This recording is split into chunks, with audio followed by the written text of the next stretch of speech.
አንቸሎቲ የታክቲክ ለውጥ ምክንያት ሳይፈልገው ከማድሪድ ተገፋ።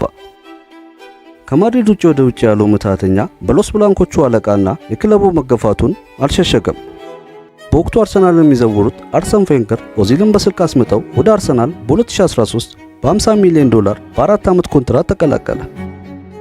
በወቅቱ የዚህን ያህል ገንዘብ አርሰናሉ ለተጫዋች አውጥቶ አያውቅም። የትኛውም ጀርመናዊ ተጫዋችም በዚህ ደረጃ ተሽጦ አያውቅም ነበር።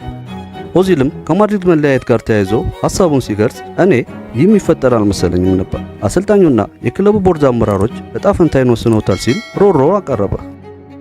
አርሰን ቬንገር ጋር በስልክ ስናወራ ቬንገር እንደ ትልቅ ተጫዋች በክብር ነበር ያወሩኝ፣ እኔም የምፈልገው ይህን ብቻ ነው ሲል ተደመጠ።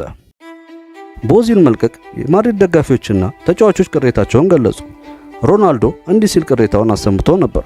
ኦዚል በጣም ምርጡ ተጫዋች ነው፣ የኔን የጎል ውስጥ እንቅስቃሴ የሚያውቅ ብቸኛ ተጫዋች ነው ሲል ገለጸ። የአርሰናል ደጋፊዎች በደስታ ተቀበሉት። አደባባይ ላይ በጭፈራ ደስታቸውንም ገለጹ። አንዳንዶችም እንዲህ ሲሉ ተደመጡ፣ አሁን ኦዚል ከኛ ጋር ነው፣ የትኛውም የአውሮፓ ክለብን ማሸነፍ እንችላለን ብለው በወጣቱ ጀርመናዊ ኮከብ ያላቸውን ተስፋ ገለጹ።